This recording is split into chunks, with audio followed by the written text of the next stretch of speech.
Hallelujah. Amen. Yesu ndi wabwino Nthawi zonse. Yes, Lord. tiyamike mulungu chifukwa cha tsiku labwino limene watipatsa.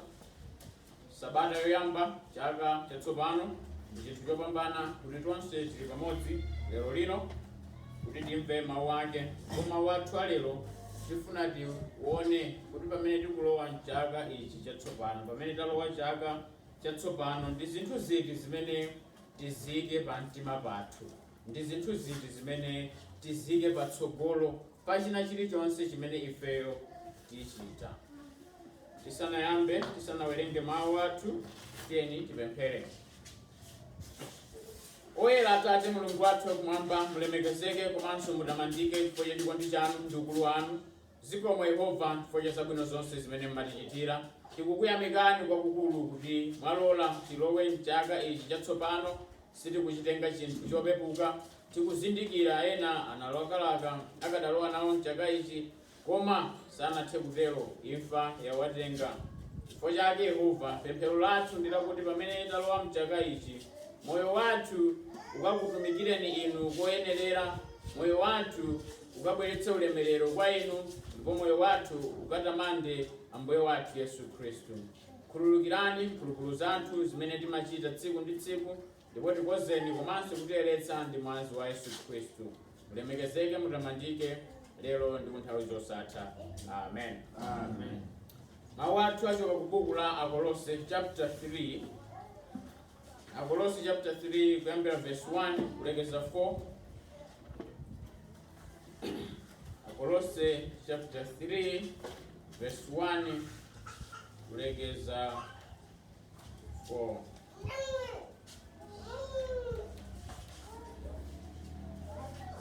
Ndipo ndiwerenga mawu. Akuti chifukwa chake ngati munaukitsidwa pamodzi ndi Khristu, funani zakumwamba kumene kuli Khristu okhala pa dzanja lamanja la Mulungu. Lingirirani zakumwamba osati za pa dziko ayi, pakuti munafa ndipo moyo wanu wabisika pamodzi ndi Khristu mwa Mulungu. Pamene Khristu adzaoneka, ndiye moyo wathu, pamenepo inunso mudzaonekera pamodzi ndi Iye mu ulemerero. Amen. Chaka chatsopano chafika, 2020 watha, ndipo pamene chaka chikuyamba imakhalanso nthawi yabwino yowunikanso moyo wako munthu, yowunikanso moyo wathu, kuti kodi ngati anthu a Mulungu tinachita bwanji mu chaka chapitachi, ndipo kodi ndi chiyani chimene sitinachite molongosoka, chimene tikuyenera titachisintha pamene tikulowa mchaka chatsopano. Kumakhala ngati nthawi imeneyo tikuyenera tiwunikenso moyo wathu, tiwonenso moyo wathu, kuti kodi ndi chiti chimene Mulungu akufuna tichite, ndi chiti chimene Mulungu akufuna titayendamo. Ndiye ndime imene tawerengayi ikutipatsa mwayi otero wakuona zinthu ngati zimenezi, kuona ubwino wake, zovuta zake za moyo mmene umakhalira. Ndikhulupirire kuti wina aliyense pano amakhala ndi nthawi m'moyo mwake imene amakonza nyumba yake. Ndipereke chitsanzo, tinali ndi sabata ina pamene timakonzekera msonkhano wa Reformation. Nthawi imeneyo nyumba iyi apayi tinasamutsa katundu aliyense, zabwino tidazisunga, zoyipa timataya. Pali zina zimene umazipeza zimakukumbutsa zakale. Moyo wa wina aliyense uli choncho. Mukamakonza kaya mnyumba mwanu mumakhala zinthu zina zoti mwaziona kuti koma izizi siziyenera zitakhala pano, koma zipezeka pano chifukwa chani, mumazitenga mukazitaya. Pali zina zimakukumbutsani kale lanu, ndipo pali zina zimene timayenera kuti tizisamale. Chifukwa chani ndikufotokoza zimenezi? Ndime imene tawerengayi ikufuna iliphunzitseko pa zinthu ngati zimenezi. Ngati anthu a Mulungu tikuyenera tizindikire kuti pali zinthu zina m'moyo mwathu tikuyenera titangozitaya, sitikuyenera kukhala nazo. Makhalidwe ena osokonekera mmoyo mwathu akuyenera atayidwe, sakuyenera ataoneka songo. Koma pali zinthu zina zimenenso ngati Akhristu timayenera tizizikumbukira ngati maziko a moyo wathu wa Chikhristu. Zinthu zoti titaziwala ndiye kuti moyo wathu wa Chikhristu wathera pomwe. Timakamba nthawi ya maphunziro ija za nkhani ya Mzimu Woyera, kuti popanda Mzimu Woyera palibe Chikhristu. Komanso tiona pa ndime imene tawerengayi kuti popanda Yesu Khristu kuuka kwa akufa, ndipo kuti ife tidaukitsidwa naye, popanda zimenezi moyo wa Chikhristuso palibe. Ndiye pa ndime imeneyi tufuna tione kuti zinthu zimenezi zili motani. Oyambirira tione zinthu zimene tingathe kuzisunga. Zinthu zimene tingathe kuzisunga. Pa verse 1 ndi 2 koyambirirako akunena kuti chifukwa chake ngati munaukitsidwa pamodzi ndi Khristu, funani zakumwamba kumene kuli Khristu okhala pa dzanja lamanja la Mulungu. Ngati munaukitsidwa ndi Khristu, nkhani imene tikufuna tikambe apa kuti ndikuukitsidwa ndi Yesu Khristu zimatitanthauzira chani? Baibulo limafotokoza kawirikawiri kuti pamene Yesu Khristu anafa pa mtanda paja, ifeyo tonse tinafa naye ndi uchimo wathu. Koma pamene iye anauka, tinaukitsidwa moyo wathu wa uzimu. Sitilinso anthu auchimo, sitilinso anthu amene tikuyenera tiyende moyo wa uchimo, koma tikhale anthu amene pa moyo wathu wa uzimu tachotsedwa pa chipsinjo cha uchimo ndipo tapatsidwa moyo watsopano. Pamene Yesu Khristu anafa pa mtanda paja, aliyense amene ayika chikhulupiriro chake mwa iye adzaukitsidwa monga Yesu anauka. Tinafa uchimo, koma Yesu anagonjetsa mphamvu ya uchimo. Makondokamba kawirikawiri kuti pali zinthu zitatu zimene zikuchitika moyo mwathu. Yesu Khristu adafa pa mtanda paja, adagonjetsa mphamvu ya uchimo. Adagonjetsa mphamvu ya uchimo. Komanso adatichotsera chilango cha uchimo. Ndipo pamene tidzaukitsidwa naye kunka kumwamba kulemerero, adzatichotsera kupezeka kwa uchimo. Taukitsidwa ndi Yesu Khristu, ndipo ife ndife anthu atsopano. Tikuyenera tikhale anthu ochisunga ichi. Ngati sitidaukitsidwe ndi Yesu Khristu, ndi nthawi yabwino pamene tikulowa mchaka chino chatsopano, pamene tayamba chaka chino chatsopano, tilowe titamuzindikira Yesu ameneyo atakhala mbuye wathu ndi mpulumutsi wathu. Ndiye kuti chaka chathu chidzakhala chopambana. Kunachitika mapemphero osiyanasiyana, azilaliki osiyanasiyana, ndipo kumakhala mauneneri osiyanasiyana amchaka chatsopano.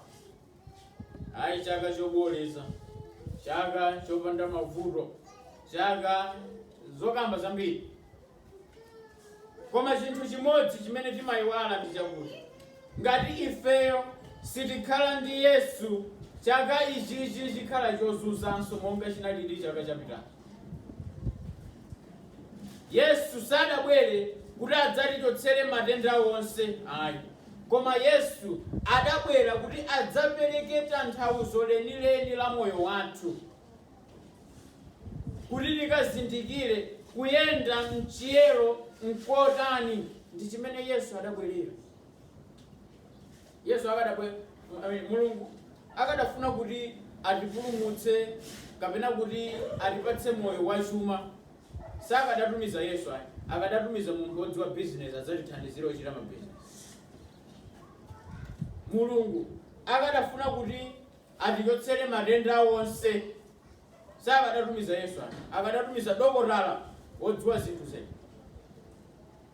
Koma chifukwa chiyani adatumiza mpulumutsi oti adzakhomedwe pa mtanda paja, imfa yochititsa manyazi chifukwa cha inu ndi.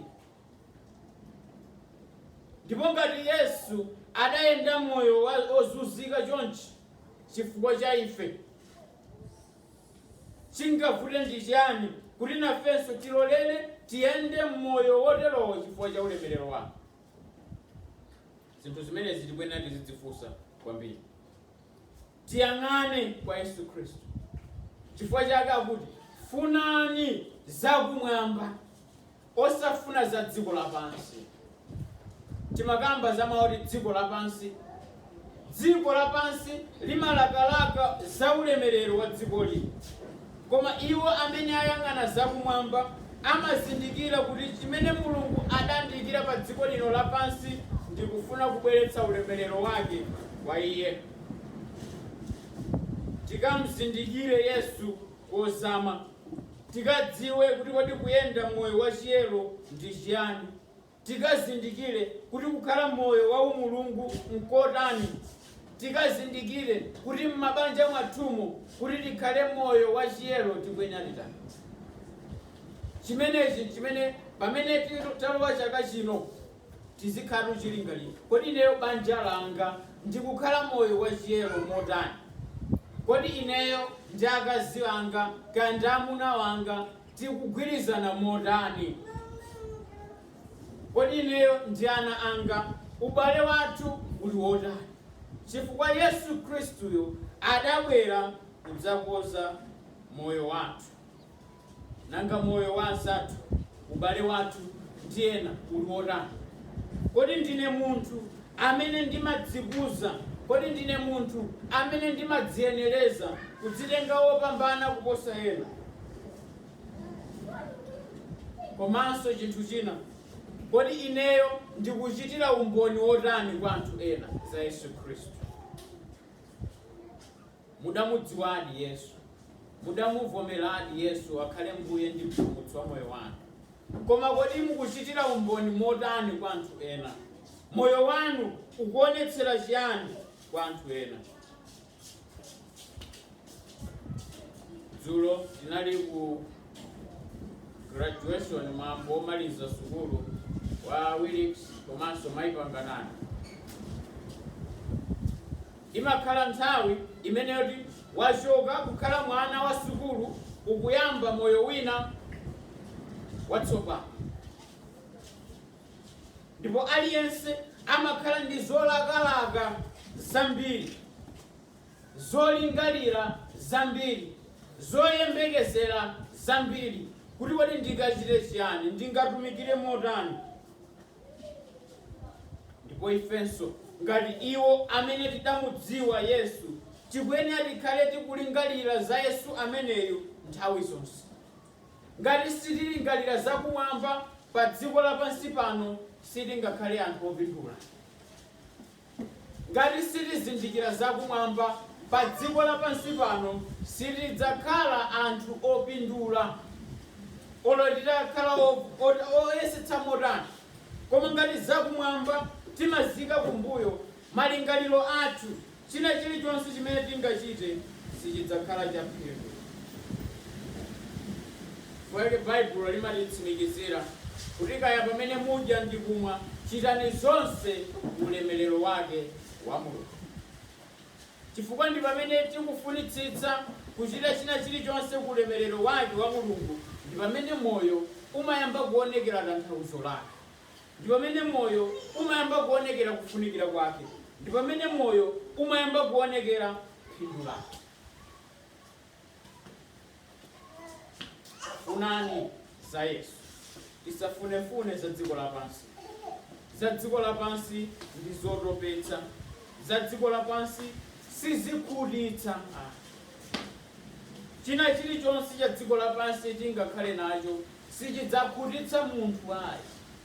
Koma pamene takhala ndi zakumwamba timakhutitsidwa ndi kupezeka kwake kwa Yesu, timakhutitsidwa ndi kupezeka kwake kwa ulemerero wa Ambuye wathu, pakuti iyeyo akutitengera ku ulemerero wake. Ndipo pamene tikulowa mchaka ichi tiyeni tilingalire mozama za zimenezi. Zimenezi ndi zimene tikuyenera tizisunge. Koma nanga zinthu zimene tikuyenera tizitaye ndi zinthu ziti. Tione musimo. akuti verse 2, lingalirani zakumwamba osati za dziko lapansi ayi. Pakuti munafa ndipo moyo wanu wabisika pamodzi ndi Khristu. Osati za dziko lapansi. Tifune zakumwamba osati za dziko lapansi. Izi zimene tikuyenera tizitaye zinthu za dziko lapansi. Ngati tikuyenera tiyende moyo wachiyero, tikuyenera titaye zinthu zina zimene sizitithandizira kuyenda molongosoka. Mwachidule, izi ndi zinthu zimene zimasokoneza moyo wathu wauzimu. Tikati libwerereko pang'ono ku Akolose moyo chapter 2 verse yake ya 8 akunena kuti, penyani kuti pasakhale wina wakulanda inu ngati chuma, mwakukonda nzeru kwake ndi chinyengo chopanda pake, potsata mwambo wa anthu, potsata zoyamba za dziko lapansi osati potsata Khristu.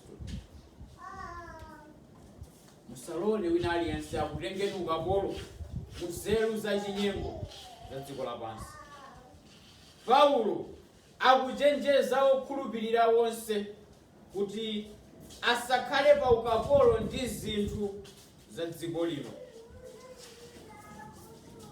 Ndiye akukamba akuti maganizo a anthu, nzeru za chinyengo. Anthu amabwera ndi ziphunzitso zawo zosiyanasiyana, zosemphana ndi zimene Yesu Khristu atifotokozera. Ndipo ngati china chilichonse chimene chibwera kwa ife chosatsamira pa mawu ake a Mulungu, tikuyenera tichitaye. Sitikuyenera tichilabadire nkose. Pali mlaliki wina amakonda kuti akamalalikira asanayambe kapena akamaliza amapemphera pemphero lakuti, Ambuye, ngati pali china ndayankhula chosagwirizana ndi mawu anu, muchichotse m'malingaliro a anthu onse. Koma zokhazo zimene ndi zogwirizanadi ndi mawu anu azisunge ndipo asaziwalenso. Kodi amatanthauza chani akamapemphera pemphero chani? Chifukwa amazindikira kuyipa kwa munthu, kuti pena timafuna titsogoze malingaliro athu kapena zikhalidwe zathu nkuyiwala mawu ake a Mulungu.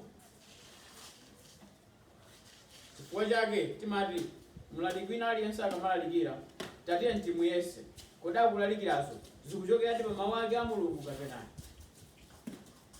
Tikuyenera tichitaye china chilichonse chimene sichigwirizana ndi mawu ake a Mulungu, posatengera kuti ndichota. Ngati tikufunadi tiyende moyo wokondweretsa Mulungu, titaye zathu zonse ndi kutsata zokhazo zimene azikondani. Tikapitiliza pa verse yomweyo, verse number 8, Akolose chapter 2. Akunena kuti,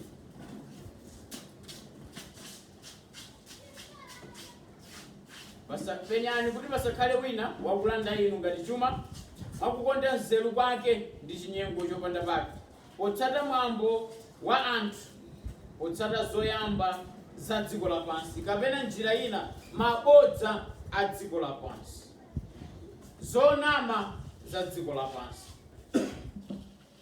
Pali zinthu zina zimene zimalalikidwa zongofuna kunama, zongofuna kusokoneza, zongofuna kupinda anthu.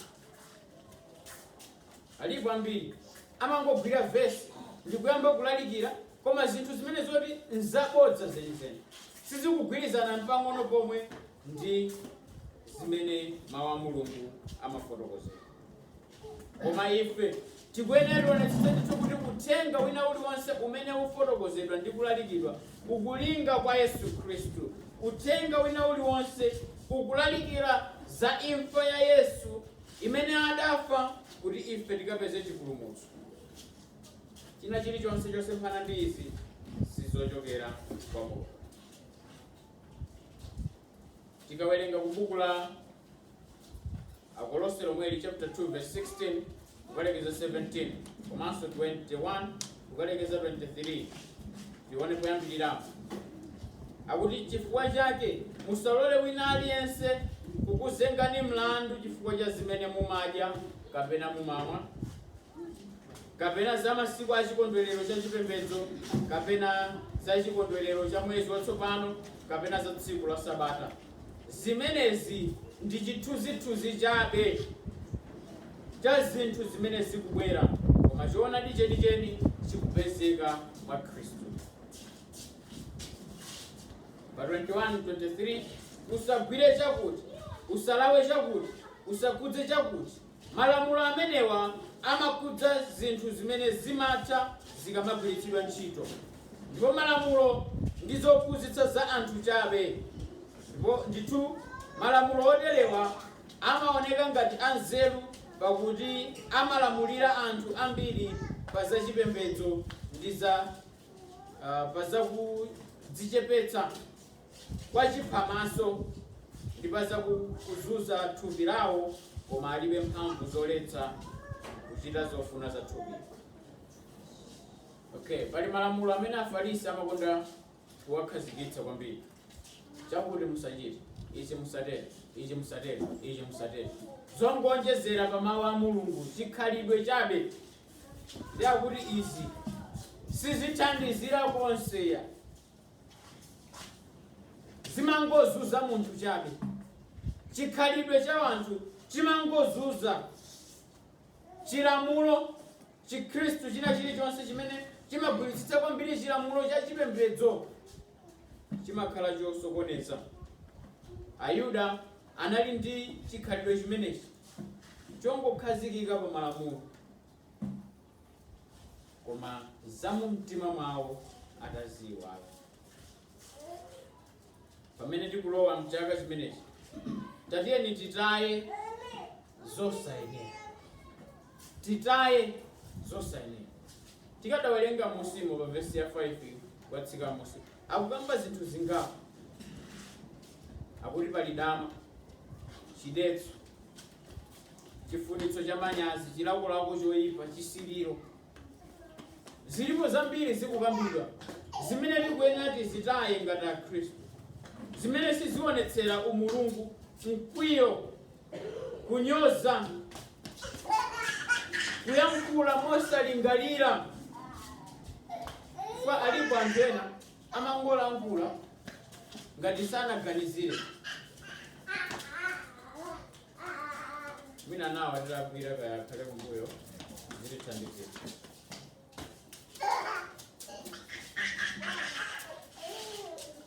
Zinthu zimene sizingatithandizire kwenikweni kukhazikika pa choonadi chake cha Mulungu, koma kukhazikika pa mawu a Mulungu, zimene Mulungu afuna, zimene Mulungu amakondwera nazo, zimene Mulungu zimamsangalatsa, osati kukomedwa ndi za dziko lapansi. Tizindikira kuti wina aliyense moyo wake amaudyetsa, osati kuthupi kokha koma ngakhalenso kuzimu. Wina aliyense moyo wake amaudyetsa.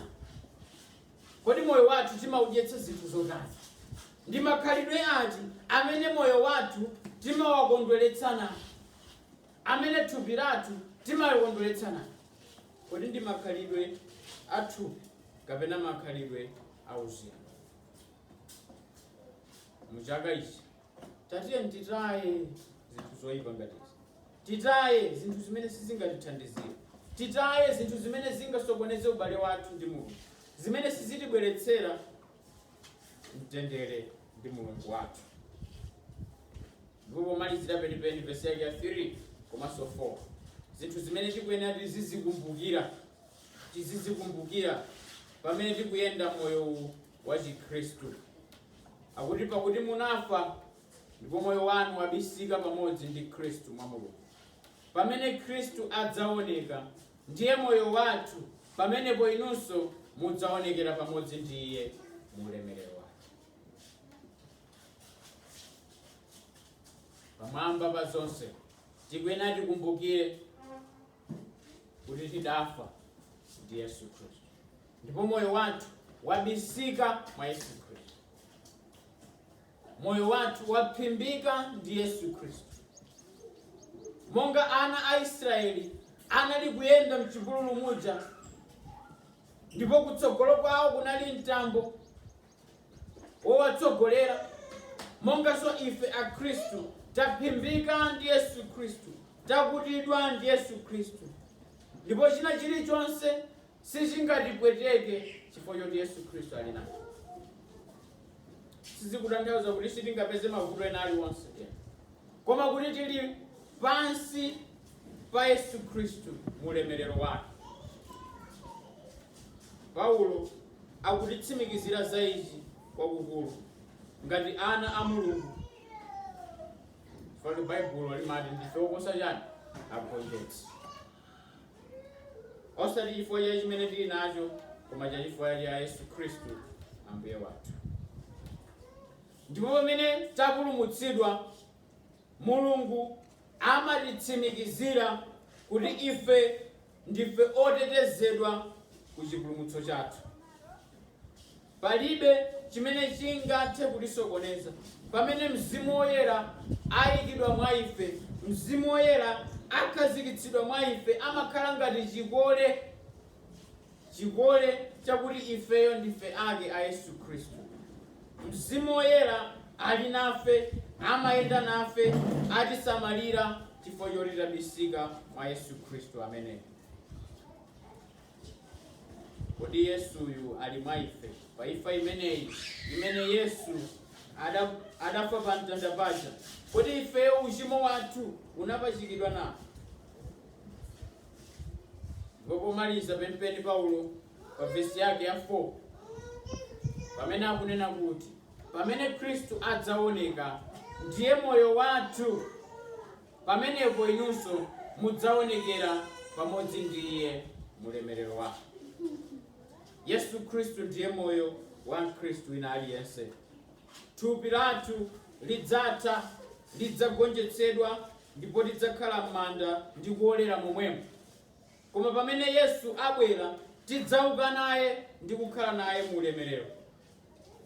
Ngati timudziwadi Yesu, koma ngati sitimdziwa, ngati sitimzindikira, moyo wathu udzauka ku chiwonongeko.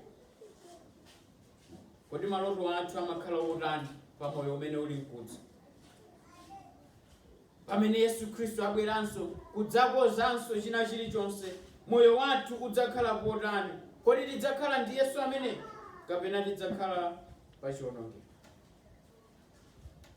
Chifukwa chake tikuyenera tizilimbikira ndi kukumbukira kumenya nkhondo yabwino ya chipulumutso, ya chikhulupiriro chathu, kuti pamapeto pake titha kudzanena ngati Paulo kuti ndalimbana nako kulimbana kwabwino, ndatsiriza njirayo, ndipo kwatsala kwa ine ndi korona amene adandikozera.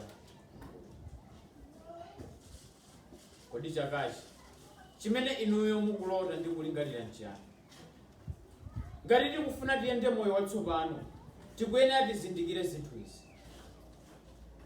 titaye zosayenera, tisunge zotithandizira, ndipo tikumbukire ndi kulingalira maziko athu a moyo wathu wa Chikhristu. Ndipo chakachi chidzakhala chopambana ku ulemerero wake wamuyaya.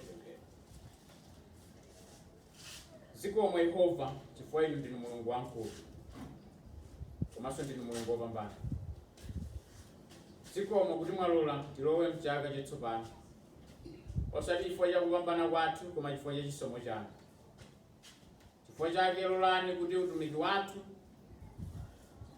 moyo wathu ukakhale umboni pamene tiyenda mchaka ichi. Musalole woyipayo kuti atisokoneze, musalole kuti tikayende njira zosalungama, koma tikayende mchiyero chanu ndi maukulu anu. Dalitsani wina aliyense pompano, ndipo limbikitsani miyoyo yathu chifukwa cha dzina la Ambuye wathu Yesu Khristu tapemphera. Amen.